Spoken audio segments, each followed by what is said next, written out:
Welcome welcome welcome welcome आप सबका स्वागत है जी। बहुत ही प्यारा बहुत सुंदर सीरीज जिसका नाम है 30 मिनट टॉपर सीरीज। और इस माध्यम से आज हम लोग करेंगे एसएसटी का आरंभ। और एसएसटी का स्टार्ट करते हैं हम लोग बहुत ही प्यारा चैप्टर नेशनलिज्म इन इंडिया से। वैसे हमको पता है और आपको पता है कि ये chapter examination point of view से बहुत इंपॉर्टेंट चैप्टर है।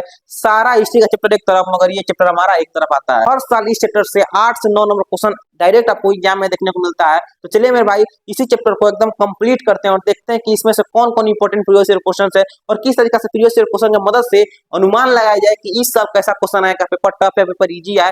चलिए मेरे भाई शुरू करते हैं टॉप 20 क्वेश्चंस जो कि आपके लिए बहुत इंपॉर्टेंट होने वाले हैं। और इसी वीडियो में 30 से 40 मिनट के अंदर आपको देखने को मिलेगा case study questions, math practice question. इसी वीडियो में भाई आपको लास्ट में हम मैथ क्वेश्चन का प्रैक्टिस करवाएंगे और दिखाएंगे कौन कौन सा क्वेश्चन मैथ प्रैक्टिस क्वेश्चन में पूछा गया है। तो चलिए मेरे लाल शुरू करते हैं बहुत शानदार लेक्चर। तो क्या हाल है मेरे लाल, क्या आप किसी पर दिख रहे हैं? क्या मेरा आवाज पूरा क्लियर है? चलिए मेरे भाई ज्यादा समय नहीं लेते हुए शुरू करते हैं आज का बहुत ही इंपॉर्टेंट लेक्चर। बहुत ही प्यारा लेक्चर है क्योंकि मेरे भाई बहुत इस लेक्चर के बाद जो भी बच्चा होगा वो जो चैप्टर है हमारा नेशनलिज्म इन इंडिया, मेरे भाई इस चैप्टर में आपका पूरा डाउट क्लियर है। इस चैप्टर से आपका जो स्कोर होने वाला है मेरे भाई वो full of the full score है। और हम दे रहे हैं गारंटी, अगर आपने मेरा पूरा लेक्चर अटेंड कर लिया हिस्ट्री का, इकोनॉमिक्स का, पॉलिटी का और उसके साथ जियोग्राफी का, तो हम दे रहे हैं गारंटी की आपका एसएसटी है और एसएसटी में आपका स्कोर हम आराम से और इजीली 75 करवा देंगे। विश्वास मानो मेरे ऊपर, क्योंकि हमने आपको बोला था मैथ में क्वेश्चन आया, साइंस में बोले थे साइंस में क्वेश्चन आया। अब हम चलते हैं एसएसटी का और अब हम लोग देखते हैं किस तरीके से एसएसटी में 75 प्लस स्कोर हमको लेके आने में मदद कर सकते हैं। चलिए मेरे भाई शुरू करते हैं आज का बहुत ही प्यारा लेक्चर। और आप स्क्रीन पे देख रहे होंगे ये आपका फर्स्ट स्लाइड है, क्योंकि आपको पता है कि हम जितना भी क्वेश्चन होता है सारा क्वेश्चन का पीडीएफ आपको देते हैं मेरे भाई। यही यही वो चीज है जिसके लिए बहुत सारे बच्चे 250-300 रुपया देते हैं, क्योंकि भाई chapter wise previous year questions नहीं मिलता है। तो ये लिए आपके लिए क्या गए हैं, आपके लिए अपने भाई के लिए क्या गए हैं chapter wise previous year questions. और सारा क्वेश्चन आपको पीडीएफ के तौर पे कहाँ मिलेगा मेरे भाई? तो डिस्क्रिप्शन बॉक्स में आपको इजीली उपलब्ध हो जाएगा, इजीली आपको मिल जाएगा। चलिए मेरे भाई शुरू करते हैं लेक्चर। और आप इसमें देख रहे होंगे ये हमारा पहला स्लाइड देख रहे होंगे कि ये जो क्वेश्चन है मेरे भाई ये केस स्टडी क्वेश्चन है, यानी आपको इस पूरे वीडियो में केस स्टडी क्वेश्चन मिलेंगे। उसके बाद नेक्स्ट स्लाइड आगे बढ़े तो नेक्स्ट स्लाइड पे हमारा ये देखिए मैं प्रैक्टिस क्वेश्चन। अरे भाई साहब यही तो खोजता है बच्चा यही तो खोजता है, इसीलिए तो परेशान रहता है क्योंकि उसमें मैप वाला क्वेश्चंस नहीं बनता है। तो जितना भी देख रहे हैं मेरे भाई, जितना अभी तक पिछले 10 ईयर में जितना भी क्वेश्चन पूछा है मैप से रिलेटेड, खासकर नेशनलिज्म इन इंडिया से रिलेटेड, वो सारा मेरे भाई सारा जितना भी हमारा नेशनलिज्म इन इंडिया से क्वेश्चन है मैप से, वो सारा क्वेश्चन यहाँ पे लिखा हुआ है। और इस क्वेश्चन का इजीली हम लोग आराम से प्रैक्टिस भी करेंगे। जैसे नेक्स्ट आगे बढ़ते हैं तो ये हमारा रहा मेरा भाई प्रीवियस ईयर क्वेश्चन। क्या है मेरे लाल? प्रीवियस ईयर क्वेश्चन है। आप स्क्रीन पे दिख रहे होंगे जितना भी क्वेश्चन दिख रहा है मेरे भाई ये सारा प्रीवियस ईयर क्वेश्चन है। सारा 10 ईयर है मेरे भाई, 10 ईयर पीवाईक्यू। इससे तो बच्चा बुक खरीदता है 250-300 देता है। चलिए मेरे लाल शुरू करते हैं आज का लेक्चर। ये भी हमारा एक क्वेश्चन का स्लाइड है, तो आप आराम से इजीली देखो। हम स्लाइड किस लेते हैं? देखो अगर हम चाहें तो आपको ये स्लाइड नहीं दें, लेकिन स्लाइड देने का ये जितना भी क्वेश्चन है देने का फायदा क्या है कि जो भी बच्चा को प्रैक्टिस करना होगा राइटिंग प्रैक्टिस, वो आराम से और इजीली क्वेश्चन को लिख करके क्वेश्चन को अपने से लिखेगा और क्वेश्चन को अपने से लिख करके सारा क्वेश्चन का आंसर मिला लेगा और देख लेगा कि उसका जो 75 आने वाला है या फिर 70 आने वाला है या फिर 65 स्कोर आ रहा है। इससे आपको ये चीज फायदा होता है। चलिए मेरे लाल शुरू करते हैं आज का लेक्चर। आज का पहला क्वेश्चन आपके स्क्रीन पे ये रहा। क्वेश्चन कहता है, बहुत ही प्यारा क्वेश्चन कहता है कि how did colonial government repress, क्या लिखा है मेरे भाई? रिप्रेस। ओ सॉरी माफ करना एक सेकेंड कोई बात नहीं मेरे भाई, कोई बात नहीं। देखो क्वेश्चन कहता है आपसे कि how did colonial government repress the civil disobedience movement, यानी आपसे पूछ रहा है किस तरीका से जो कॉलोनियल गवर्नमेंट था, वो जो हमारा मूवमेंट चल रहा था सिविल डिसोबीडियंस मूवमेंट, उसको दबाने का काम कर रहा था, रिप्रेस कैसे कर रहा था, यही आपको आंसर बताना है। देखो यहाँ पे आंसर लिखा भी हुआ है मेरे लाल, अगर आप देखिएगा तो यहाँ पे आंसर लिखा हुआ है leaders like Gandhi ji were arrested. जो गांधी जी थे उनको अरेस्ट कर लिया गया। सबसे पहला स्टेप यही था क्योंकि ब्रिटिशर्स को पता था कि अगर गांधी जी को जेल में डाल दोगे तो जो हमारे मूवमेंट है सिविल डिसोबीडियंस मूवमेंट, ये मूवमेंट हमारा रिप्रेस हो जाएगा, दब जाएगा। सेकेंड हमारे क्या था स्टेप्स की पीसफुल प्रोटेस्टर वेयर बीटेन। जो भी प्रोटेस्टर थे आपको पता था कि गांधी जी हमारा अहिंसा का मार्ग अपनाते थे।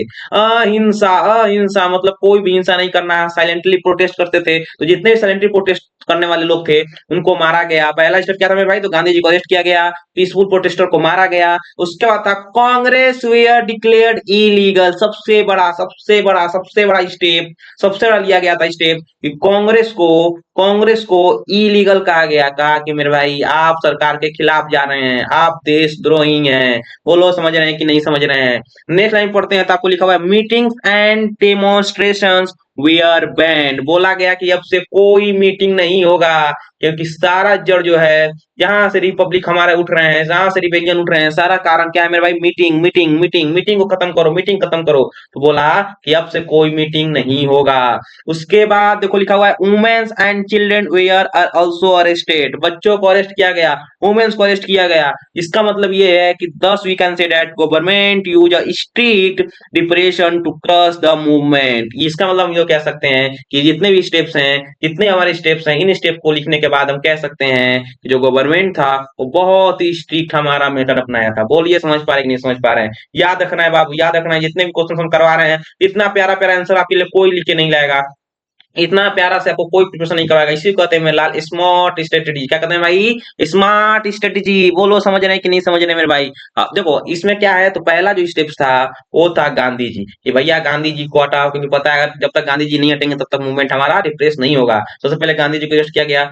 सेकेंड हमारा क्या था भैया स्टेप? सेकेंड स्टेप था कि जितने प्रोटेस्टर हैं उनको मारो, प्रोटेस्टर को हटाओ, प्रोटेस्टर दिमाग खराब कर रहे हैं, माथा खराब कर रहे हैं, ये जब देखो तो झंडा लेके निकल जा रहा है, इसको पहले हटाओ। फिर तीसरा कहा गया कि कांग्रेस कांग्रेस कांग्रेस को देशद्रोही कहा गया कि कांग्रेस है वो इलीगल है, जो भी कांग्रेस के मेंबर है सारे इलीगल काम कर रहे हैं। उसके बाद जितने मीटिंग्स थे उनको बैन किया गया, वुमेन्स चिल्ड्रन को अरेस्ट किया गया। बोलिए क्या समझ पा रहे कि नहीं समझ पाएंगे? अगर आपसे ये क्वेश्चन 5 मार्क्स में आ जाए तो क्या बिजली इसको लिख पाएंगे नहीं लिख पाएंगे? हम चलते हैं मेरे लाल नेक्स्ट क्वेश्चन पे। नेक्स्ट क्वेश्चन बहुत ही प्यारा क्वेश्चन है जो आपको स्क्रीन पे दिख रहा होगा। Define civil disobedience movement. देखो हमने क्या किया है कि टॉपिक वाइज जैसे जैसे प्रीवियस ईयर क्वेश्चन आपस में रिलेट करते हैं, आप ये भी देख सकते हैं कैसे हमारा पिछला साल का क्वेश्चन आगे आने वाले साल में हमको हेल्प करता है, ये भी देख सकते हैं। मेरा याद रखना कि भले क्वेश्चन रिपीट हो या ना हो, लेकिन मेरे भाई कॉन्सेप्ट तो भैया बिल्कुल रिपीट होने वाला है, कॉन्सेप्ट बिल्कुल रिपीट होने वाला है, बिल्कुल आपके काम आने वाला है। आपने पिछला क्वेश्चन क्या देखा? पिछले साल का क्वेश्चन हमने देखा, एक साल क्वेश्चन में दिया हुआ था कि सिविल डिसोबीडियंस मूवमेंट को दबाया कैसे गया। आगे बढ़ते हैं तो आगे दिया हुआ है कि सिविल डिसोबीडियंस मूवमेंट क्या है उसको बताइए, और उसके साथ describe participation of the rich and the poor peasant in the movement. आपको बताना है कि सिविल डिसोबीडियंस मूवमेंट क्या है। उसके बाद यही बताना है जो हमारे रिच पीपल थे, जो पुअर पीपल थे, वो इस पार्टी में कैसे समर्थन किए, जो हमारा मूवमेंट है उसको कैसे समर्थन दिए। आपको यही बताना। कितना प्यारा क्वेश्चन है ये, देखिए आपके नीचे आंसर है। भैया मुस्कुराओ, तुम्हारा काम है चिंटू मेरा कि बस ऐसे मुस्कुराओ। आपके लिए जितना भी क्वेश्चन है सारा क्वेश्चन लिख के आ गए मेरे लाल। तो आपको बस ये जो सेट चेहरा है, इस सेट चेहरा से उभर के आपको बस स्माइल करना है, प्यारा सा स्माइल देना है। बोलिए समझ पा रहे कि नहीं समझ पा रहे हैं? तो ये क्वेश्चन कितना प्यारा है कि आपको सिविल डिसोबीडियंस, तो लो भाई हमने लिख दिया डिफिनीशन। आप भी को भी एग्जाम में ऐसे ही लिख के आना है, क्योंकि भैया सीबीएसई में जो भी एग्जामिनर होगा, जो भी कॉपी चेक कर रहा होगा, उसका दिल एकदम खुश हो जाए, उसका दिन एकदम बन जाए और आपको इजीली 75 प्लस नंबर दे दे। बोलिए समझ पा रहे हैं कि नहीं समझ पा रहे हैं? देखिए कितना बढ़िया आंसर लिखा हुआ है। सबसे पहले क्या लिखा हुआ है भाई? सिविल डिसोबीडियंस मूवमेंट का definition. Civil disobedience movement was launched by Mahatma Gandhi in 1930। 1930 इसी को कहते हैं कीवर्ड्स। कीवर्ड्स है, याद रखो, कॉपी में नोट करो, कॉपी में नोट करो कि जब भी पूछे सिविल डिसोबीडियंस मूवमेंट आपको लिखना है 1930। कौन शुरू किया था? तो गांधी जी, महात्मा गांधी जी। बोलिए समझ पा रहे हैं कि नहीं समझ पा रहे हैं? किस लिए? तो to break unjust law peacefully, peacefully, peacefully. याद रखना जितने भी स्टेप्स गांधी जी लिए थे, जो भी स्टेप्स गांधी जी ले रहे थे, सारा पीसफुली स्टेप हो रहा था। इसीलिए आपने पिछले हमारे क्वेश्चन में पढ़ा था कि जितने पीसफुली प्रोटेस्टर्स थे उनको पीटा गया, उनको पीटा गया, उनको बीटेन किया गया। बोलिए समझ पा रहे नहीं समझ पा रहे हैं? कॉन्सेप्ट देख रहे हो, रिलेशन कॉन्सेप्ट में रिलेट आपको करता हुआ नजर आ रहा है कि नहीं नजर आ रहा है? क्या आपको आंख से दिख रहा है कि नहीं दिख रहा है? फिर पूछा था क्या क्वेश्चन में? क्वेश्चन पूछा था कि रिच पीपल और पुअर पीपल कैसे ज्वाइन किए, उसको भी हम लोग लिख देते हैं। देखो तो यहाँ पे लिखा हुआ है participation of the rich peasants. कैसे लिखा हुआ है कि they demanded reduction of revenue. अमीर लोग थे उनसे बिना मतलब का टैक्स लिया जा रहा था, तो वो चाह रहे थे कि टैक्स लेना खत्म हो, थोड़ा सा टैक्स कम किया जाए। उसके बाद दे रिफ्यूज टू पे टैक्सेस। टैक्सेस आया कि नहीं आया? टैक्सेस जो बोले बोले आया कि नहीं आया? पुअर पीपल क्या चाहते थे कि they wanted rent reduction, rent reduction, rent reduction. भैया सबका एक ही प्रॉब्लम था, सबका एक ही प्रॉब्लम था, चाहे भैया वो रिच हो, चाहे मेरे भाई वो पुअर हो, सबका एक ही प्रॉब्लम था, टैक्स। सब इस टैक्स से परेशान हो गए थे, इसीलिए जो भी लोग थे सारा पार्टिसिपेशन ले रहे थे किसमें? मूवमेंट में। और यही कारण था कि बहुत सारे स्टेट्स महात्मा गांधी जी पीसफुली ले रहे थे। पीसफुली लेने का हमारा मेन कारण यही था कि भाई साहब बहुत सारे लोग टैक्स से परेशान हो गए थे। यही कारण था मेरे भाई कि रिच पीपल भी, पुअर पीपल भी हमारे जो ये मूवमेंट था, इस मूवमेंट में हमारे शामिल हो रहे थे। बोलिए समझ पा रहे कि नहीं समझ पा रहे हैं? हम चलते हैं मेरे लाल नेक्स्ट क्वेश्चन पे। नेक्स्ट क्वेश्चन कहता है, why did Mahatma Gandhi decided to call off the civil disobedience movement? इससे प्यारा नोट्स हो सकता है, इससे प्यारा पैटर्न हो सकता है। पहला क्वेश्चन में आपने क्या देखा? आपने देखा कि कैसे सिविल डिसोबीडियंस मूवमेंट को दर्शाया गया। नेक्स्ट क्वेश्चन में देखा कि सिविल डिसोबीडियंस मूवमेंट होता क्या है। आगे बढ़ो, आगे लिखा हुआ है मेरे भाई। नेक्स्ट क्वेश्चन में लिखा हुआ है कि महात्मा गांधी जी ने उसको वापस क्यों लिया? भैया इसको कहते हैं कंप्लीट चैप्टर, इसको कहते हैं कंप्लीट रिवीजन, इसको कहते हैं स्मार्ट स्ट्रेटजी। अरे बोलो लाल, समझ लो कि ना समझ लो? अरे समझ में आवत है कि इनके समझ में आवत भैया? देखो क्वेश्चन कहता है कि why did Mahatma Gandhi decide to call off civil disobedience movement. देखो आपको तो पता है कि जैसे सिविल डिसोबीडियंस मूवमेंट हमारा आगे बढ़ता है, तो अभी आपने पढ़ा था गांधी जी को क्या किया गया? अरेस्ट किया गया। और जब गांधी जी को अरेस्ट किया गया, जो हमारा रिवेलियन था, जो भी विद्रोही लोग थे, वो अब आक्रामक हो जाते हैं। और आक्रामक होने के कारण क्या करते हैं कि तोड़ फोड़ मचाना शुरू कर देते हैं। इसलिए महात्मा गांधी डिसाइड करते हैं कि अब इसको रोकना पड़ेगा, यानी अब इसको स्टॉप करना पड़ेगा। तो क्या क्या क्या कारण था स्टॉप करने का? तो पहला कारण था चौरी चौरा इंसिडेंट 1922। याद रखना, चौरी चौरा कब हुआ था? 1922 में। याद रखो, कैसे याद करोगे? देखो चौरी चौरा में double C double C double C, और 1922 में double C double two double two double two. 1922 में क्या होता है मेरे भाई? चौरी चौरा हत्याकांड। बोलिए समझ पा रहे कि नहीं समझ पा रहे हैं? याद रखने का कनेक्शन, देखो कनेक्शन पकड़ोगे, चीजें रटने की जरूरत नहीं पड़ेगी, इजीली आपको याद होते जाएंगी। यानी क्या याद रखना है?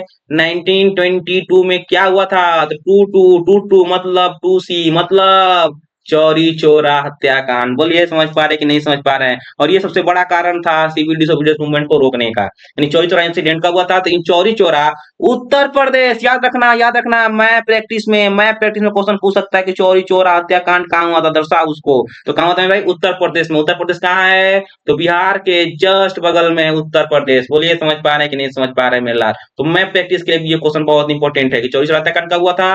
1922 में। कहाँ हुआ था? उत्तर प्रदेश में हुआ था।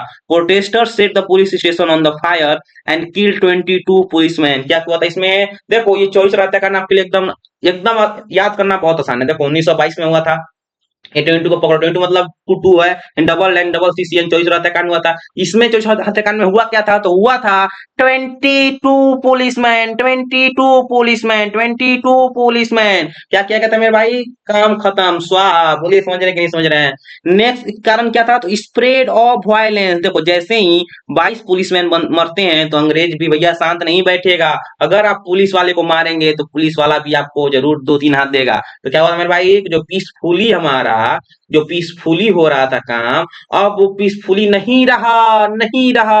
अब वो भैया हो गया हिंसा में कन्वर्ट। जो अहिंसा का मार्ग था, वो हिंसा का मार्ग हो गया। यही कारण था कि गांधी जी को लगा कि मेरे लाल अब तो भैया रोकना पड़ेगा सिविल डिसोबीडियंस मूवमेंट। वो लोग समझ पा रहे कि नहीं समझ पा रहे? इसको कहते हैं कनेक्शन, इसी को कहते हैं मेरे लाल लॉजिक। देखो यहाँ पे लिखा हुआ है, movement was turning violent in the some area which went against Gandhi ji party principles of non violence, अहिंसा। बोलिए समझ पा रहे हैं कि नहीं समझ पा रहे हैं? नेक्स्ट कारण क्या था? तो violation of discipline. Gandhi ji believe that people were not at ready to maintain strict non violent discipline. इसी कारण इसको रोका जाए। फिर कारण क्या है कि moral stand. Gandhi ji strongly believe that freedom should be achieved through the peacefully means only protection of the movement ideals to prevent further violence and protect the purity of the struggle he called of the movement। Gandhi ji को लगा कि ये जो माध्यम है, इस माध्यम से जो हमारा आइडिया है, वो आइडिया ही ब्रेक होने लगा। ओहो सॉरी,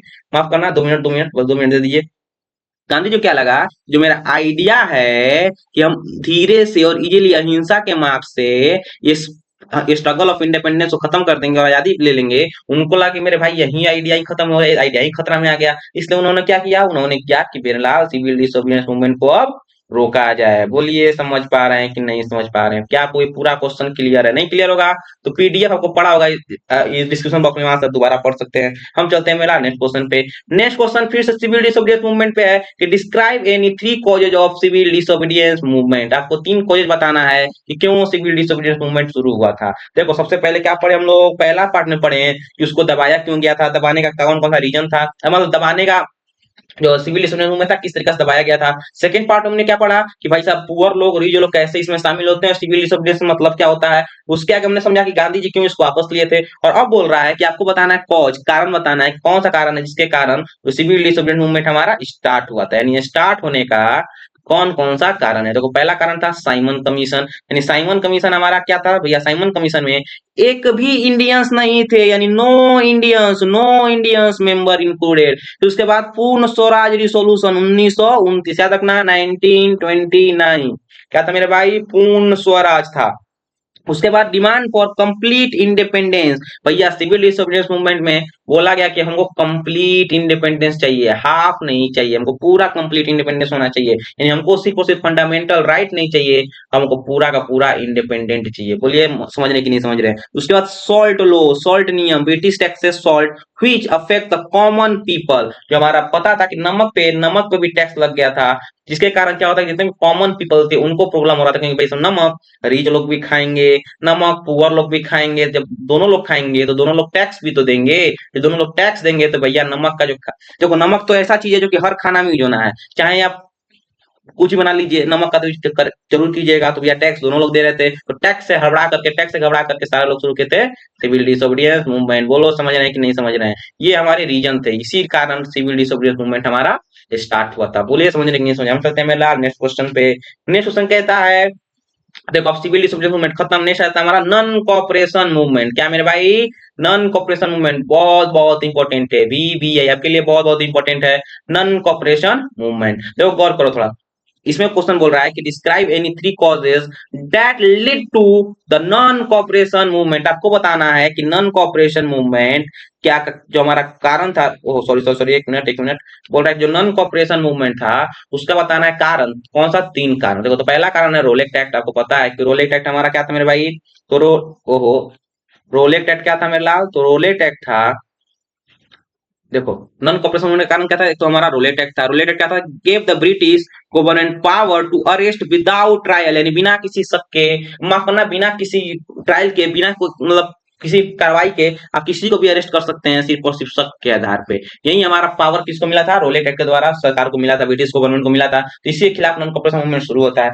उसके बाद आपको आता है कि जालियांवाला बाग हत्याकांड। आपको पता है कि बहुत बड़ा हत्याकांड हुआ था, जिसको हम लोग कहते हैं जालियांवाला बाग हत्याकांड। भाई साहब जालियांवाला बाग हत्याकांड पे तो मूवी बना हुआ, मूवी देख सकते हैं, अगर मूवी नहीं देखा तो भी आप जालियांवाला बाग हत्याकांड के बारे में तो आप जरूर सुने होंगे। जालियांवाला बाग हत्याकांड में क्या हुआ था कि बहुत सारे लोगों को वो धाए धाए गोली, एकदम धाबड़तोड़ गोली चला दिया गया था, जिसके कारण बहुत सारे लोग मर गए थे। उसके बाद शुरू होता है नॉन कॉपरेशन मूवमेंट। बोलिए समझ रहे हैं कि नहीं समझ रहे हैं। यानी ये भी एक बहुत बड़ा कारण है, बहुत बड़ा रीजन है नॉन कॉपरेशन मूवमेंट स्टार्ट करने का। फिर आता है हमारा खिलाफत इशू। खिलाफत इशू आपको पता होगा, Muslim we are angry over the treatment of the Ottoman खलीफा। ओटोमैन खलीफा पे बहुत सारे लोग गुस्सा थे, उसके कारण हमारा शुरू हुआ था non cooperation movement. This event made the Gandhi ji start the non cooperation movement in 1920। याद रखना, ये नॉन कॉपरेशन मूवमेंट कब शुरू हुआ था मेरे भाई, नॉन कॉपरेशन कब शुरू हुआ था, तो 1920 में शुरू हुआ था। तो आप बताइए, अभी बताइए कमेंट बॉक्स में टाइप कीजिए कि 1922 में क्या हुआ था। तो मेरे भाई टू मतलब टू सी मतलब कि चौरी चौरा हत्याकांड कहाँ हुआ था, मैं उत्तर प्रदेश में हुआ था। इसमें क्या हुआ था, 22 पुलिसमैन को मार दिया गया था। इसको कहते हैं रिलेशन, इसको कहते हैं याद करना है, कब कोई चीज याद भी करना है, याद करने के साथ साथ आगे बढ़ना है। बोले समझ रहे कि नहीं समझ रहे मेरे लाल, क्या आपको पूरा चीज क्लियर है। याद रखना कि नॉन कॉपरेशन मूवमेंट को शुरू करने का 3 रीजन कौन सा था, तो पहला रीजन था रोलेट एक्ट। रोलेट एक्ट में क्या था कि ब्रिटिश को यह अधिकार मिल गया था, वही आप किसी को बिना ट्रायल के भी अरेस्ट कर सकते हैं। सेकंड कारण क्या था नॉन कॉपरेशन मूवमेंट का, तो कारण था मेरे भाई जालियांवाला बाग हत्याकांड, जालियांवाला बाग मास्केर, जिसको हम लोग क्या कहते हैं कि बहुत सारे लोगों को मार दिया गया था, वो भी अंधाधुंध गोली चला दिया गया था सब पे। जो कौन था, जनरल डायर। पता होगा जनरल डायर उसमें कौन था मेरे भाई, तो गोली चलाने वाला इंसान था। उसके बाद कौन सा, और इशू करने वाला था, मतलब कहने वाला था, जनरल डायर कहा था कि गोली चलाओ, सबने दाएं गोली चलाना शुरू किया था। उसके बाद खिलाफत इशू था, बहुत सारे लोग हमारे मुसलमान जो लोग थे, मुस्लिम लोग थे, वो ओटोमैन खलीफा से बहुत नाराज थे, जिसके कारण गांधी जी को लगा कि भैया यही सही समय है नॉन कॉपरेशन मूवमेंट स्टार्ट करने का। हम चलते हैं मेरा नेक्स्ट क्वेश्चन पे। नेक्स्ट क्वेश्चन कहता है, analyse the role of folklore and the symbols of the revival of the nationalism in the India during the late 19th century। बताना है कि 19th सेंचुरी के समय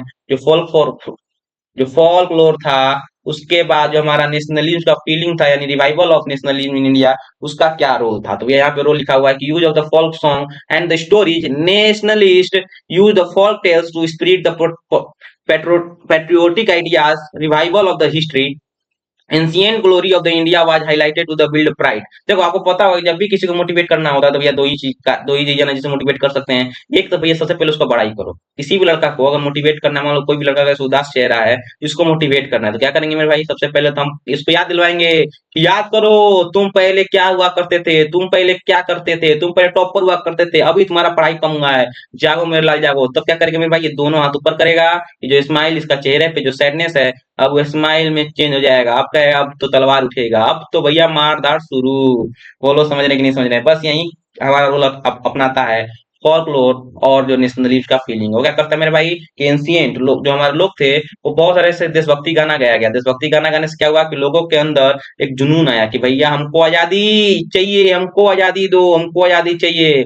उसका क्या क्या क्या कि आपको ग्लोरी बताया गया कि पहले इंडिया कैसा था, अब इंडिया कैसा हो गया है। पहले हम लोग अपने मर्जी के मालिक थे, अब हमारे ऊपर कंट्रोल है, हमको कंट्रोल किया जा रहा है, जब मन जब रोल एक टैक लगा दो, हमको कंट्रोल किया जा रहा है, इसलिए इस कंट्रोल से बाहर जाना है, इसलिए हमको मेरे भाई आजादी चाहिए। तो आजादी के लिए क्या होना चाहिए, मोटिवेट लोग हो गए।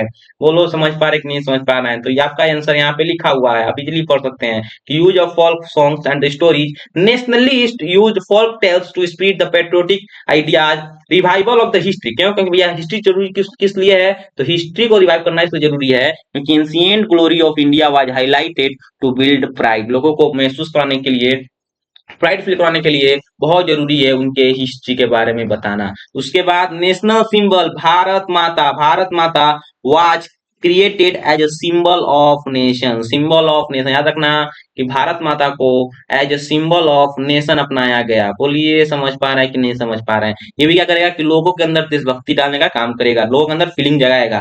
उसके बाद tricolour flag used as a symbol of unity, songs like Vande Mataram inspired national feeling. उसके बाद this symbols united people emotionally and strengthened the nationalism. बोलो समझ पा रहे कि नहीं समझ पा रहे। हम चलते हैं मेरे नेक्स्ट क्वेश्चन पे। नेक्स्ट क्वेश्चन बहुत आसान है, बहुत इजी है। कहता है कि analyse the implication of the first world war on the economic and political situation of India। आपको बताना है कि फर्स्ट वर्ल्ड वार का इम्पैक्ट इंडिया के फ्रीडम पे क्या पड़ा। तो भैया यहाँ पे लिखा हुआ है इकोनॉमिक इफेक्ट, यहाँ पे लिखा हुआ है पॉलिटिकल इफेक्ट। इसको कहते हैं मेरे भाई टॉपर मटेरियल, इसको कहते हैं मेरे लाल टॉपर की तरफ पढ़ना। बोलिए समझ पा रहे कि नहीं समझ पा रहे हैं।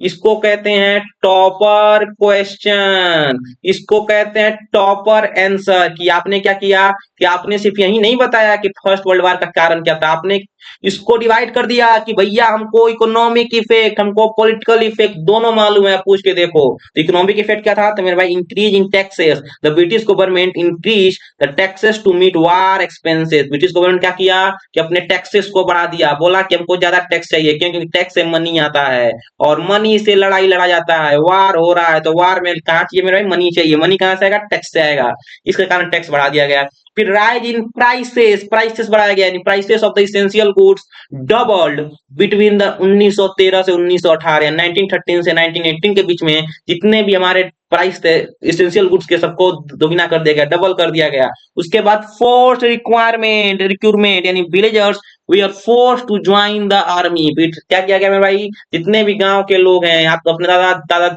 दादा से या फिर दादा का अगर पापा जिंदा होंगे जिसको कहते हैं परदादा, परदादा से पूछिएगा कि बहुत सारे लोगों को जबरदस्ती आर्मी में भर्ती किया गया। क्यों, नहीं मेरे भाई, अगर आर्मी में भर्ती करेंगे तभी तो लड़ाई लड़ पाएंगे। बोलिए समझेंगे समझे। उसके बाद क्रॉप फेलियर एंड फेमिनी, तब हमारे देश में भूखमरी आ जाता है और वही हमारा कारण था कि बहुत सारा जो मूवमेंट था वो सक्सेसफुली हमारे इंडिया में सक्सेसफुल हुए थे। देखो इन 1918 से 1919 the crop failures and the influenza epidemic caused heavy suffering, heavy suffering कारण बन जाता है। उसके बाद मेरा भाई पॉलिटिकल इफेक्ट, पॉलिटिकल इफेक्ट क्या था, तो rise of nationalism, people expected self government after supporting Britain in the war. जैसे ही बहुत सारे लोगों ने देखा कि हमारा अब तो भैया ब्रिटिशर्स क्या किए हैं, लड़ाई में शामिल हो गए हैं, तब लोगों ने बोला कि हमने आपका मदद किया कहाँ, वर्ल्ड वार में, अब आप हमको इंडिपेंडेंस दीजिए। अब लोग क्या करने लगे, पूर्ण स्वराज की मांग, कि अब हमको पूर्ण स्वराज चाहिए, हमको कंप्लीट इंडिपेंडेंस चाहिए। उसके बाद पॉलिटिकल इफेक्ट क्या था कि रोल एक्ट आता है, allow detention without trial which angered Indian, जिसने बहुत सारे इंडियंस को गुस्सा दिलाया कि मेरे भाई ये कौन सा नियम है कि शक करो जेल में डाल दो। उसके बाद जालियांवाला बाग हत्याकांड होता है। देखो ये सारे एक दूसरे से रिलेटेड हैं, ऐसे ही नहीं इंडिया आजाद हुआ है।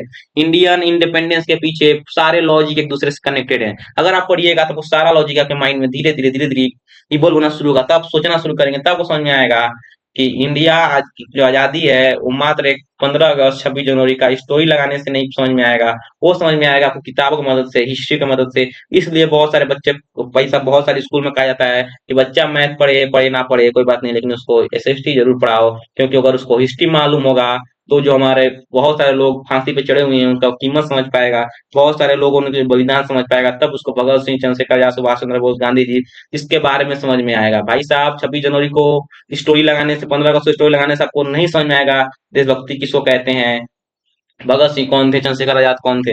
जब तक किताबें नहीं पढ़ेंगे, जब तक आपको पूरा सीक्वेंस कंप्लीट माइंड में नहीं जाएगा, तब तक में लाइल आप इधर उधर घूमते रहेंगे, व्हाट्सएप यूनिवर्सिटी से ज्ञान लेते रहेंगे। खैर हम लोग आगे चलते हैं। जलियांवाला बाग हत्याकांड हुआ, उसके बाद क्या हुआ भाई, beginning of the mass movement, बड़े बड़े मूवमेंट हमारे शुरू हो गए हैं। तभी शुरू होता है नॉन कॉपरेशन मूवमेंट। आप देखो, आप ईयर देखो, ईयर थोड़ा ध्यान से देखो, ईयर देखो। जैसे ही फर्स्ट वर्ल्ड वार होता है, फर्स्ट वर्ल्ड वार होता है, देखो 1913 से 1918 के बीच प्राइस बढ़ता है।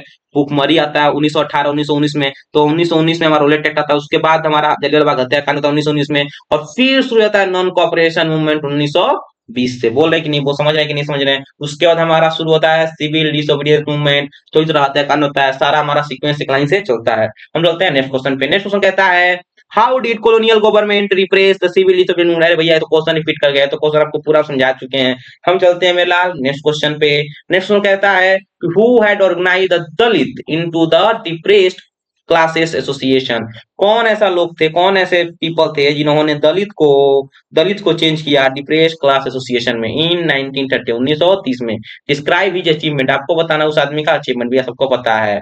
सबको पता है कि दलित दलित दलित दलित दलितों के भगवान कौन है, मेरे भाई भीमराव अंबेडकर, बाबा साहेब भीमराव अंबेडकर। बोलिए समझ पा रहे कि नहीं समझ पा रहे हैं। तो यहाँ पे लिखा हुआ है कि doctor Bhimrao Ambedkar organize Dalit into the depressed class association in 1930। Achievement क्या था उनका, तो ही fought for the right of Dalit. उन्होंने बोला कि भैया दलितों को भी थोड़ा अधिकार दीजिए। उसके बाद ही demanded separate electorate for Dalit. उसके बाद ही participated in the round table conference. उसके बाद ही work for the social equality and against untouchability. आपको पता होगा कि अनटचेबिलिटी के खिलाफ सबसे प्यारा काम, सबसे ज्यादा अच्छा काम कोई किया था तो थे हमारे भीमराव अंबेडकर, बाबा भीमराव अंबेडकर। बोलिए समझ पा रहे कि नहीं समझ पा रहे। उसके बाद क्या हुआ कि later he became the chairman of the drafting committee of the Indian constitution. आप समझिए कि नहीं समझ पा रहे कि नहीं समझ पा रहे हैं। हम चलते हैं मेरे नेक्स्ट क्वेश्चन पे, और जैसे ही नेक्स्ट क्वेश्चन आगे बढ़ते हैं तो नेक्स्ट क्वेश्चन दोबारा से आपका आता है civil disobedience movement. Define civil disobedience movement, describe the participation of the rich people and the, ये सारा तो आपको समझा ही दिए हैं।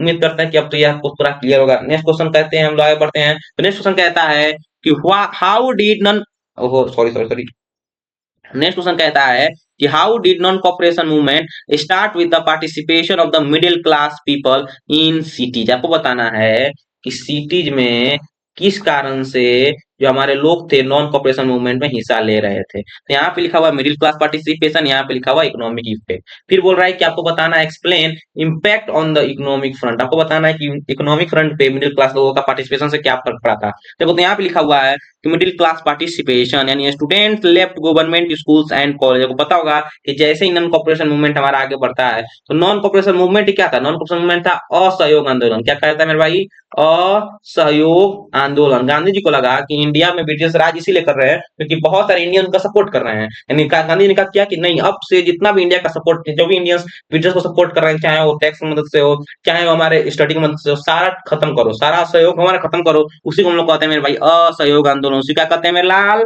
Non cooperation movement. बोलिए समझ पा रहे हैं कि नहीं समझ पा रहे हैं। तो यही आपका कारण है कि हमारा नॉन कॉपरेशन मूवमेंट शुरू हुआ था। नॉन कॉपरेशन मूवमेंट शुरू हुआ था तो क्वेश्चन बोल रहा है कि मिडिल क्लास लोग किस तरीके से उसमें पार्टिसिपेट किए और उसका इकोनॉमिक इंपैक्ट क्या पड़ा था। देखो तो मिडिल क्लास क्या किया कि student left government schools and college, lawyers give up legal practices. जो लॉयर थे, जितने भी लॉयर्स थे वो सारे बोले कि नहीं भैया आज प्रैक्टिस करना बंद। उसके बाद teacher resign from the government institution. जो भी टीचर्स थे वो गवर्नमेंट इंस्टीट्यूशन छोड़ दिए, जितने भी सरकारी मास्टर थे सब अपना काम छोड़ देते हैं। उसका इंपैक्ट क्या होता है, तो इकोनॉमिक इंपैक्ट क्या होता है मेरे भाई, तो boycott of foreign goods was organised. जितने भी फॉरेन गुड्स थे, जितने देसी हमारे सामान थे, होता है ना जिसको फॉरेन गुड्स कहा जाता है कि मतलब मेड इन चाइना, उसी तरीके से जितने मेड इन ब्रिटेन सब्सटेंस थे, जो भी मेड इन ब्रिटेन था, सबको खत्म करो, सबको बैन करो। उसके बाद bonfires of the foreign cloth were held. जितने भी फॉरेन क्लॉथ है सबको जला दो। उसके बाद import of the foreign cloth reduce significantly. जितने भी हमारे फॉरेन क्लॉथ का जो रिड्यूस, अरे ट्रांसपोर्ट हो रहा था, इंपोर्ट हो रहा था, वो सारा खत्म हो गया। उसके बाद use of khadi increase. Khadi का हमारा इंक्रीज बढ़ गया था। क्यों? क्योंकि हमारा खादी था, जो हमारा खादी था मेरे भाई, वो हमारा क्या था, वो हमारे देसी मटेरियल थे, हमारे देश में बन रहे थे, और वो अपना इंडिया का हमारा कपड़ा था, इसलिए जो हमारा खादी का जो यूज था वो बढ़ गया था। उसके बाद क्या कह सकते हैं हम लोग कि thus the movement was strong economic impact of through boycott. आपको मेरे भाई आंसर ऐसे ही लिखना है। एग्जाम में अगर आपको क्वेश्चन पूछ दे तो आपको एग्जैक्टली ऐसे ही और इसी सीक्वेंस में आंसर लिखना है, ताकि एग्जामिनर आपको ज्यादा से ज्यादा मार्क्स दे पाए। बोलिए समझ रहे कि नहीं समझ रहे? हम चलते हैं मेरे भाई नेक्स्ट क्वेश्चन पे। नेक्स्ट क्वेश्चन फिर से कहता है, why was Congress reluctant to allow the women to hold the position of authority? क्या कारण था कि वुमेन्स को अथॉरिटी दिया गया? उसके बाद how did womens participate in civil disobedience movement? याद रखना, याद रखना, अगर यहाँ पे आपको ज्यादातर क्वेश्चन देखने को मिल रहा है सिविल डिसोबीडियंस मूवमेंट से, तो एग्जाम के लिए भी आपके लिए बहुत जरूरी है। और इसीलिए आपको बोले थे कि देखिए किस तरीका से कॉन्सेप्ट हमारा रिपीट करता है। बोले समझ रहे नहीं समझ रहे? आप देख रहे हो जितना भी सिविल डिसोबीडियंस मूवमेंट से क्वेश्चन है, सारा क्वेश्चन हमारा अलग अलग कॉन्सेप्ट का है, सारा क्वेश्चन अलग अलग कॉन्सेप्ट का है, और अलग अलग कॉन्सेप्ट पे क्वेश्चन का आंसर भी तो अलग अलग हो जा रहा है। बोलिए समझ रहे कि नहीं समझ रहे? इस बार क्या पूछा है? इस बार बोला है कि वुमेन किस तरीका से वुमेन पार्टिसिपेट करती हैं। देखो तो यहाँ पे रीजन फॉर रेफरेंस। अच्छा, क्या कारण था कि वुमेन्स को नहीं पार्टिसिपेट करने दिया जा रहा था? तो कारण ये था कि Congress leaders believe womens primary role was in home. Congress के नेता को ऐसा लग रहा था कि वुमेन्स का जो पहला रोल है वो घर में है। उसके बाद दे फियर्ड, ये भी डर रहा था कि womens might not be able to face police repression. Police repression आपने स्टार्टिंग में, सबसे स्टार्टिंग में क्या पढ़ा था मेरे भाई? सबसे स्टार्टिंग में पढ़ा था कि जो हमारे जो पीसफुली प्रोटेस्टर थे, यहाँ पे देखो लाइन लिखा हुआ है कि peacefully protesters were beaten. Peacefully protester को बीटन किया गया, मतलब मारा गया। तो कांग्रेस के लीडर्स ये भी डर रहे थे कि अगर हमको मारा जा रहा है तो भैया हम सह ले रहे हैं, लेकिन हो सकता है कि वुमेन्स ये जो बीटन है ये काम न सह पाए, ये जो हमारे अंग्रेज मार रहे हैं हमको वो नहीं सह पाए, ये उनको डर था। इसी कारण वो चाहते थे कि वुमेन्स पार्टिसिपेट न करें। तो ये हमारा रीजन फॉर रिलक्टेंस था। अब बोल रहा है participation of women. Women participate करते हैं तो कैसे पार्टिसिपेट करती हैं? देखो यहाँ पे लिखा हुआ women participated in the protest and pitting of the liquor shop. उन्होंने क्या किया कि भैया सबसे पहले लीकर शॉप, यानी जितने भी शराब की दुकानें हैं, जो भी शराब बेचा जा रहा है उसको खत्म करो। उसके बाद दे बायोगोटेड फॉरेन गुड्स। उन्होंने जितने फॉरेन गुड्स थे उनको बायोगोट कर दिया। Many womens went to jail. बहुत सारी वुमेन्स जेल गई थी। आपको पता होगा कि बहुत सारी वुमेन्स भी जेल गई हुई थी, क्योंकि भाई साहब उन्होंने अरेस्ट करना शुरू कर दिया, जेल में डालना शुरू कर दिया था। जेल में चूंकि हमारे वुमेन्स भी पार्टिसिपेट कर रही हैं तो वुमेन्स भी जरूर जाएंगी। They played an active role in the salt Satyagraha. Salt Satyagraha याद रखना, साल्ट सत्याग्रह में भी जो वुमेन्स थी वो बहुत ही बढ़िया रोल अपनाई थी। तो साल्ट सत्याग्रह में वुमेन्स का भी बहुत बढ़िया पार्टिसिपेशन था। बोलिए समझ पा रहे हैं नहीं समझ पा रहे हैं? उम्मीद करते हैं कि सारा क्वेश्चन आपको क्लियर होगा। सबसे पहला क्वेश्चन क्या था कि जो हमारे कांग्रेस लीडर्स थे वो क्यों नहीं चाहते थे कि वुमेन्स पार्टिसिपेट करें? तो भैया रीजन साफ है, क्योंकि उनको लगता था कि जो वुमेन्स उनका प्राइमरी रोल होम में है। दूसरा, वो डरते थे कहीं पुलिस के रिप्रेशन से वो टूट ना जाए, पुलिस के रिप्रेशन से ज्यादा तकलीफ ना हो। क्योंकि लेकिन फिर भी हमारे वुमेन्स पार्टिसिपेट करती हैं। सबसे पहला काम क्या करती हैं? लीकर और शराब की दुकानें पे हमला करती हैं। उसके बाद फॉरेन गुड्स को बायोगोट, फिर बहुत सारे और जेल भी गई थी। उसके बाद जो हमारा 60 सत्याग्रह हुआ था उसमें बहुत सारे वुमेन्स अपना पार्टिसिपेट अपनाते हैं। हम चलते हैं मेरे नेक्स्ट स्लाइड पे। तो नेक्स्ट क्वेश्चन कहता है कि the plantation workers in Assam had their own understanding of Mahatma Gandhi and nation of Swaraj. Support the statement with argument. आपको बताना है, आपको पता भी होगा कि जो भी हमारे असम में थे, अच्छा असम में क्या था? तो भैया चाय बागान में क्या हो रहा था कि उसका अलग नियम था, उसका अलग रूल था। तो बहुत सारे लोग जो हमारे किसान थे, जो भी फार्मर्स थे, प्लांटेशन कर रहे थे, उनका महात्मा गांधी को लेकर अलग विचार था। आपको बताना है कि ऐसा क्या विचार था, उसका कारण क्या है, और आपको अपना आर्गुमेंट भी रखना है। देखो तो यहाँ पे आंसर लिखा हुआ है। भैया बोल रहे हैं ना कि आप लास्ट तक देखो, हम दे रहे हैं गारंटी कि जितना भी लास्ट तक क्वेश्चंस है और जो उसका आंसर है मेरे भाई, अगर वो आंसर आप एग्जाम में लिख देते हैं तो जो भी आंसर मैं आप लिख के लाया हूँ फैक्चुअल के साथ साथ बहुत ही थ्योरेटिकल भी है। तो अगर आप ये आंसर एग्जाम में लिखते हैं तो जो एग्जामिनर है आपको 25+ नंबर जरूर दे देगा। देखो यहाँ पे लिखा हुआ है the plantation workers in Assam were not allowed to leave the tea garden. आपको पता होगा कि जो भी असम में जो हमारा खेती हो रहा था चाय का, और ये नियम था कि कोई भी हमारा जो वर्कर्स है वो बाहर नहीं जाएगा बिना परमिशन के। अच्छा, परमिशन मिल भी कब रहा था, तो भैया 6 महीना पे, साल भर परमिशन मिल रहा था, बहुत सारे परमिशन डिनाई भी हो जा रहे थे। यही कारण था कि जो हमारे प्लांटेशन थे, जो वर्कर्स थे, किसान थे, वहां पे उनका अलग मोटिव हो गया था गांधी जी को लेकर। उनको लगता था कि जैसे ही गांधी जी आएंगे तो ये सारे नियम हमारा ब्रेक होगा, जो भी रूल है वो रूल ब्रेक होगा और उनको घर जाने का अलाउ मिलेगा। तो वही बोल रहा है कि यहाँ पे आपको लिखना पड़ेगा कि plantation workers Assam were not allowed to leave tea garden without permission. They believe swaraj mean freedom to move freely and return to their villages. Villages मतलब वहां के किसान जो थे, वहां के जो किसान थे वो चाहते थे कि जैसे ही हमको फ्रीडम मिल जाएगा, तो जैसे ही हमको फ्रीडम मिलेगा, जैसे हमको स्वराज मिलेगा, तो हम इजीली कहीं भी मूव कर सकते हैं। मेरा मन किया तो भैया हम काम करेंगे, मन नहीं किया काम को छोड़ो घर चलो। बोलो समझ रहे कि नहीं समझ रहे हैं? जैसे आप करते हैं कि मन किया तो पढ़ाई किए, मन नहीं किया तो भैया पढ़ाई को खत्म करो, आराम से सो जाओ, मजे ही मजा। बोलिए समझ रहे कि नहीं समझ रहे हैं? तो वही कारण था, वही हमारा मोटिव था कि जो हमारे लोग थे वहां के, जो भी हमारा प्लांटेशन करने वाले वर्कर्स थे, वो स्वराज का अलग मीनिंग निकाल रहे थे, वो महात्मा गांधी को अलग नजरिए से देख रहे थे। दे थॉट, वो सोचते थे कि Gandhi ji would end the British oppression and improve their condition, उनके कंडीशन को इम्प्रूव करेंगे। Inspired by the non cooperation movement, many workers left plantation. Non cooperation movement से, जो हमारा असहयोग आंदोलन था, उससे हमारे मोटिव होके, उससे मोटिवेट होके बहुत सारे लोगों ने प्लांटेशन छोड़ा भी था। However they faced a police repression and we are force to return. लेकिन ये था कि बहुत सारे लोगों ने पुलिस के द्वारा जो हमारा नियम अपनाया गया था कि पुलिस क्या करती, मार मार के भैया कहीं वापस जाओ। तो बहुत सारे लोगों को जो बहुत सारे लोग थे उनको पुलिस रिप्रेशन भी सहना पड़ा, और बोला गया कि भैया वापस से काम पे जाओ। बोलो समझ रहे कि नहीं समझ रहे हैं? कि thus their understanding of the swaraj was link to the freedom from the plantation restriction. इनका फीलिंग क्या था, उनको बस अपने प्लांटेशन के रेस्ट्रिक्शन से बचना था, उनको घर जाने का परमिशन चाहिए था। जब चलते हैं नेक्स्ट स्लाइड पे। नेक्स्ट स्लाइड कहता है कि what type of the flag was designed during the स्वदेशी मूवमेंट इन बंगाल। नेक्स्ट में बोल रहा है, बहुत ही प्यारा क्वेश्चन है, और ये फिर से हमारा टॉपर वाला क्वेश्चन है। क्वेश्चन कहता है कि कौन सा फ्लैग अपनाया गया था बंगाल में। देखो तो यहाँ पे लिखा हुआ है, ड्यूरिंग द स्वदेशी movement 1905 the first national flag was design. पहला नेशनल फ्लैग डिजाइन किया गया था। याद रखना कि पहला नेशनल फ्लैग कब अपनाया गया था, तो 1905 में। कहाँ अपनाया गया था मेरे भाई? बंगाल में। उसका मेन फीचर क्या था, तो मेन फीचर था it had a try horizontal strip. उसके पास ट्राई हॉरिजॉन्टल स्ट्रिप, जैसे अभी देख रहे हैं, एक ग्रीन था, एक येलो था और एक रेड था। अच्छा अभी क्या है, तो अभी मेरे भाई एक ग्रीन है, एक व्हाइट है और एक हमारा ऑरेंज है। उस समय क्या था, एक ग्रीन, एक येलो, एक हमारा रेड था। फिर जो ग्रीन स्ट्रिप थे हैड 8 लोटस, और माफ करना लोटस लिखा हुआ है, 8 लोटस। जो हमारा ग्रीन स्ट्रिप थे उसके पास 8 गो लोटस था, रिप्रेजेंटिंग 8 प्रोविंस। अच्छा जो हमारा 8 लोटस था, जो हमारा 8 लोटस था, oh sorry sorry sorry sorry sorry sorry sorry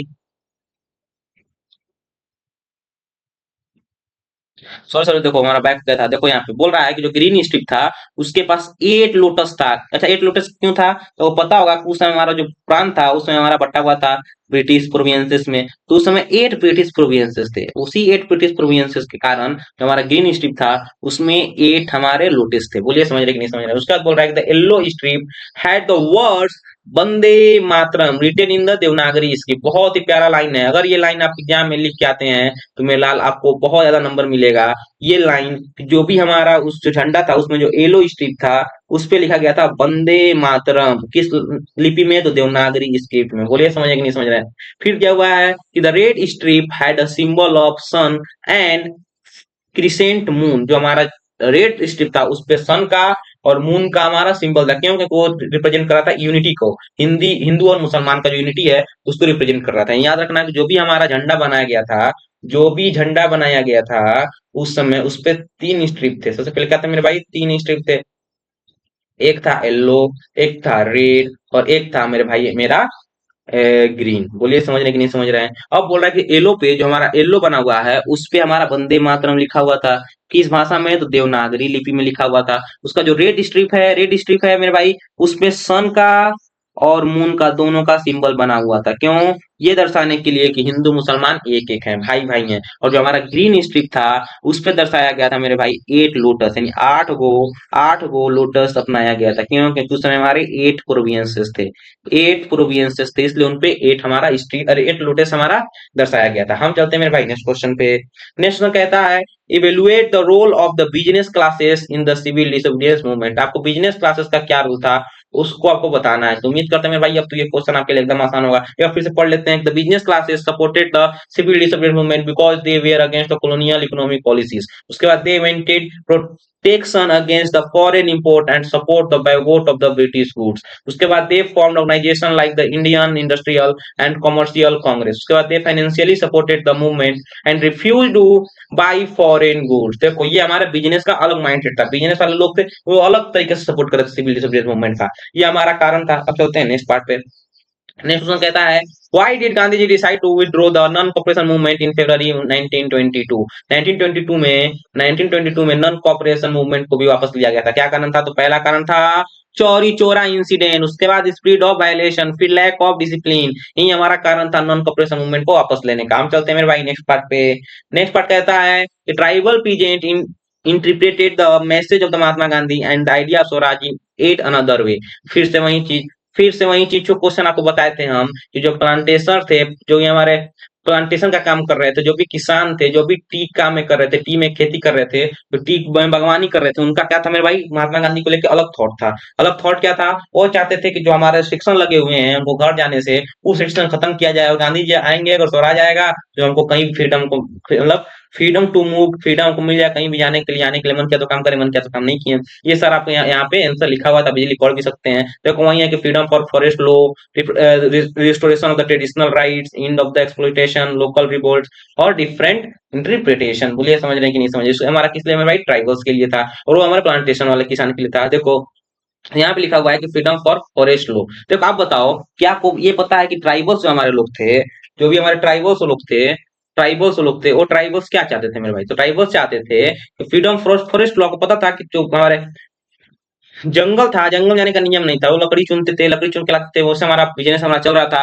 तो ब्रिटिश का किए बोले कि नहीं भाई साहब तुम जंगल में नहीं जा सकते हो। इसलिए ट्राइबल्स परेशान थे। देखो यहाँ पे लिखा हुआ है कि दे believe Swaraj meant freedom from the British forest law that restricted grazing and use of the forest produce. यानी भैया जो भी ट्राइबल्स थे वो चाहेगा कि ट्राइबल्स का हमारा जितना भी मतलब पुराना खाना पीना सब तो जंगल से ही है। और अंग्रेज ने किया जंगल पे ही रोक लगा दिया कि भैया जंगल में नहीं जा सकते हो, लकड़ी नहीं चुन सकते हो, ग्रेजिंग नहीं कर सकते हो। तो हमारे जो ट्राइबल्स इससे परेशान थे तो चाहते थे कि महात्मा गांधी आएंगे तो जो नियम हमारा खत्म करेंगे। फिर आता है कि restoration of the traditional right का restoration. They expected that their customary rights were over the forest would be restored. जो मेरा फॉरेस्ट पे राइट है उनका वो राइट तो दोबारा से आएगा। फिर बोलता है कि एंड ऑफ एक्सप्लॉइटेशन, जो भी एक्सप्लॉइटेशन है उसका खत्म करो। They wanted freedom from landlords and money landers. तो मनी लैंडर्स और लैंडलॉर्ड्स से हमारे आजादी चाहते थे। वो कहते थे कि भैया जो हमारा हमको शोषण किया जा रहा है, शोषण को खत्म करो भाई, कितना हमको लूटोगे। फिर बोला है कि लोकल रिवोल्ट, जो आपस में लोकल रिवोल्ट चल रहा था उसको खत्म करो। In Andhra Pradesh tribals peasants led by Alluri Sitarama Raju revolted against the British rule. जो हमारा ब्रिटिश रूल था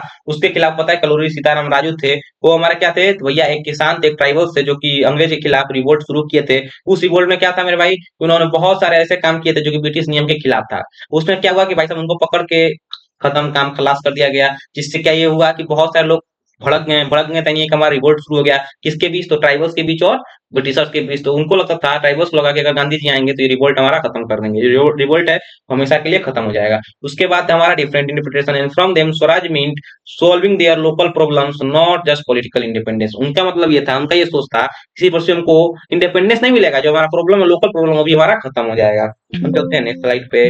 नेक्स्ट स्लाइड खत्म हो गया, हमको लगता है कि अब हमारा स्लाइड यहीं पे हमारा ही खत्म हो गया। ठीक है मेरे भाई, ये जितना भी क्वेश्चन है सारा क्वेश्चन आपको पीडीएफ मिल जाएगा डिस्क्रिप्शन बॉक्स में। जाइए आराम से डिस्क्रिप्शन बॉक्स में देखिए, वहां से मेरे भाई आपको दो चीज मिलेगा। एक सबसे पहले मिलेगा क्वेश्चंस का पीडीएफ। जितने हमारे क्वेश्चंस हैं, जो भी क्वेश्चन आपको दिख रहा था स्क्रीन पे, चार हमारा पेज है, वो सारा हमारा पेज आपको दिखेगा। उसके बाद मेरे भाई आपको दिखेगा डिस्क्रिप्शन बॉक्स में इसी क्वेश्चन का क्वेश्चंस एंड आंसर्स। बोलिए समझ नहीं समझ, दोनों को डाउनलोड कर सकते हैं, दोनों का आंसर पढ़ सकते हैं। हम चलते हैं मेरे लाल अब मैप वाले क्वेश्चन पे। अब थोड़ा देखते हैं कि मैप बेस्ड क्वेश्चन कैसे बनाते हैं। बोलिए समझ कि नहीं समझ रहे? अब चलते हैं हम लोग मैप वाले क्वेश्चन पे। मेरे भाई हम लोग मैप वाले क्वेश्चन पे और देखते हैं किस तरीका से मैप से रिलेटेड क्वेश्चन हमको क्या में पूछा गया है। भाई साहब बहुत इंपॉर्टेंट ये सेशन होने वाला है। ये जो आपका 5 मिनट है मेरे भाई, ये 5 मिनट में आपको बहुत चीज देखने को मिलेगा। थोड़ा गौर देना भाई साहब, ध्यान सुनना। जिसको भी 60+ नंबर लेके आना है एसएसटी में भाई साहब, ध्यान सुनना कि मैप वाले क्वेश्चन बहुत इंपॉर्टेंट होते हैं आपके लिए। देखो पहला क्वेश्चन लिखा हुआ है the place where session of the Indian National Congress was held 1920। ये क्वेश्चन आपको बहुत बार रिपीट है। देखो एक बार यहाँ पे है, फिर एक बार यहाँ पे है, फिर एक बार आपको ये मिल जाएगा यहाँ पे क्वेश्चंस, फिर यही सेम टू सेम क्वेश्चंस मिल जाएगा मेरे भाई। नीचे आओ तो यहाँ पे, फिर नेक्स्ट क्वेश्चन आओगे तो यहाँ पे मिल जाएगा आपको। देखो 1 2 3 4 5 5 बार ये क्वेश्चन रिपीटेड है मेरे भाई, तो आपको बहुत इंपॉर्टेंट क्वेश्चन से याद रखना। ये हमारे इंडियन नेशनल कांग्रेस का सेशन कब हुआ था, जिसको हम लोग कहते हैं नागपुर। आप याद है आपको, नागपुर सेशन से ये फेमस है और नागपुर में हुआ था। नागपुर कहाँ है मेरे भाई, तो नागपुर है मेरे भाई महाराष्ट्र में। महाराष्ट्र कहाँ है, तो कोई यहाँ महाराष्ट्र है नहीं है, पे क्या लिखेंगे मेरे भाई, महाराष्ट्र, यानी ये हमारा क्या है मेरे भाई, महाराष्ट्र है, जिससे नागपुर सेशन हमारा हुआ था। तो इजीली आप लिख सकते हैं कि ये पे हमारा हुआ था महाराष्ट्र का नागपुर सेशन। बोलिए समझ रहे कि नहीं समझ रहे हैं। नेक्स्ट क्वेश्चन कहता है आपसे, नेक्स्ट क्वेश्चन कह रहा है कि the place where Gandhi ji started Dandi march. देखो ये भी क्वेश्चन बहुत बार रिपीट हुआ है, दांडी मार्च दांडी मार्च दांडी मार्च। देखो दांडी मार्च देखिएगा आप, तो ये भी क्वेश्चन दांडी मार्च आपको बहुत बार देखने को मिलेगा। यहाँ पे लिखा हुआ कि नहीं लिखा हुआ, जैसे आगे बढ़ेंगे हम देख लेंगे। दांडी मार्च कब शुरू किए थे, आपको पता है कि साबरमती आश्रम से किए थे। आपको गाना भी है कि साबरमती के लाल तूने कर दिया कमाल। तो गाना किस लिए था, दांडी मार्च के लिए था, कि साबरमती आश्रम से शुरू हुआ था दांडी मार्च। जो कहाँ है मेरे भाई, साबरमती आश्रम हमारे गुजरात में है। यानी यहाँ पे देखो गुजरात, ये रहा गुजरात। तो गुजरात बहुत इंपॉर्टेंट है आपके लिए मैं प्रैक्टिस के कारण, तो गुजरात याद रखना। ये हमारा हो सकता है साबरमती आश्रम। बोलिए समझ नहीं समझ रहे हैं। नेक्स्ट क्वेश्चन आपको तो इसका आंसर पता ही है, नागपुर सेशन। फिर आता है कि the place where Mahatma Gandhi broke salt law. Salt law कहाँ ब्रेक किए थे भाई साहब, वो भी साल्ट लो कहाँ ब्रेक किए थे, तो ये ब्रेक किए थे दांडी में। कहाँ मेरे भाई, दांडी में ब्रेक किए थे। दांडी कहाँ है मेरे भाई, दांडी गुजरात में है। तो ये भी हमारा आंसर कहाँ होगा, गुजरात में होगा। मान लो ये दांडी है, तो ये हमारा आंसर हो जाएगा दांडी। बोलिए समझ रहे कि नहीं समझ रहे हैं। नेक्स्ट क्वेश्चन है कि place where Mahatma Gandhi broke salt law Dandi march, आपको अभी बताए थे। नेक्स्ट क्वेश्चन कहता है कि द प्लेस वेयर, थोड़ा सा चेंज कर लेते हैं इसको। नेक्स्ट क्वेश्चन कह रहा है आपसे कि the place where cotton mill workers organize Satyagraha. Cotton mill workers Satyagraha कब शुरू किए थे, कहाँ शुरू किए थे मेरे भाई, तो कॉटन मिल वर्कर्स कहाँ शुरू किए थे मेरे भाई, तो शुरू किए थे अहमदाबाद गुजरात। अहमदाबाद गुजरात किए थे। तो आपको ये भी यहाँ पे यहीं पे गुजरात में आंसर है, अहमदाबाद गुजरात में। बोले समझ नहीं समझ रहे। फिर आता है next question, the place related to the calling of the national cooperation movement. तो नेशनल कॉपरेशन मूवमेंट कहाँ से लिया गया था वापस भाई, तब पता है कि चौरी चौरा हत्याकांड के बाद। और चौरी चौरा हत्याकांड, चौरी चौरा हमारा है कहाँ, चौरी चौरा उत्तर प्रदेश में। ये हमारा क्या हो गया मेरे भाई, आंसर हो गया इसका। नेक्स्ट कहता है द प्लेस वेयर, ये तो पता ही है आपको। नेक्स्ट पार्ट है कि name the city related to Jallianwala Bagh हत्याकांड। जालियांवाला बाग हत्याकांड क्या है मेरे भाई, अमृतसर है। जालियांवाला बाग हमारा कहाँ है, अमृतसर में है। यानी ये हमारा आंसर है जालियांवाला बाग हत्याकांड के लिए, जो कहाँ है, पंजाब में है। फिर क्वेश्चन है कि the name the state where the indigo planters organise satyagraha. Indigo planters, indigo planters कहाँ है मेरे भाई, इंडिको प्लांटर्स चंपारण में। चंपारण कहाँ है मेरे भाई, तो चंपारण बिहार में है। यानी ये हमारा आंसर है इंडिको प्लांटेशन के लिए। फिर हमारा नेक्स्ट पार्ट आता है कि name the place where Gandhi ji violate salt law. Salt नियम कहाँ तोड़े थे, दांडी में तोड़े थे। दांडी कहाँ, गुजरात में है। फिर बोल रहा है कि तो वही तो पता ही है, नागपुर सेशन। फिर है the place workers, the place where Gandhi ji organise satyagraha in the favour of cotton mill workers. देखो ये क्वेश्चन कहाँ था, देखो यहाँ पे लिखा हुआ है कॉटन मिल वर्कर्स। आप देखे होंगे तो यहाँ पे लिखा हुआ है कॉटन मिल वर्कर्स, ये भी 2 बार रिपीट है। इसका आंसर कहाँ है, गुजरात है। फिर है कि the city associate with the Jallianwala Bagh हत्याकांड कहाँ है, अमृतसर है। अमृतसर कहाँ है, पंजाब में, देखो ऊपर। फिर क्वेश्चन कहता है the place where Indian National Congress से Indian National Congress session was helded. आपको पता है कि हेल्ड कब हुआ था, तो नागपुर सेशन में हुआ था। तो कहाँ है मेरे भाई, महाराष्ट्र में है। फिर एक the place where Gandhi ji violate salt law. Salt law Gandhi ji कहाँ तोड़े थे, नियम कहाँ तोड़े थे, तो दांडी में तोड़े थे। दांडी कहाँ है, गुजरात में है। तो ये आपका बहुत इंपॉर्टेंट मैथ प्रैक्टिस क्वेश्चन है। यहाँ से 2 क्वेश्चन आपको पक्का रिपीट नजर आ रहा होगा। एक तो पहला क्वेश्चन है दांडी मार्च, कि दांडी मार्च से क्वेश्चन पूछा गया है, दांडी मार्च से साल्ट नियम ब्रेक हुआ था, तो यहाँ से क्वेश्चन है। दूसरा आपको क्वेश्चन मिलेगा कॉटन मिल से, कि कॉटन मिल फैक्ट्री से क्वेश्चन पूछा गया है, कॉटन मिल फैक्ट्री कहाँ है। दूसरा हमारा आईएनसी इंडियन नेशनल कांग्रेस का सेशन कब हुआ था, जो कि हमारा नागपुर महाराष्ट्र में था। बोलिए आपको पूरा क्लियर नहीं क्लियर है। ठीक है, हमारा वीडियो कहीं पे खत्म करते हैं, यही हमारा वीडियो का द इंड पार्ट। अब मिलते हैं आपसे नेक्स्ट पार्ट में, नेक्स्ट वीडियो के साथ, नए क्वेश्चन के साथ। ठीक है मेरे, धन्यवाद। मन से पढ़ो, मन से पढ़ोगे रिजल्ट जरूर अच्छा आएगा। ठीक है मेरे भाई, धन्यवाद।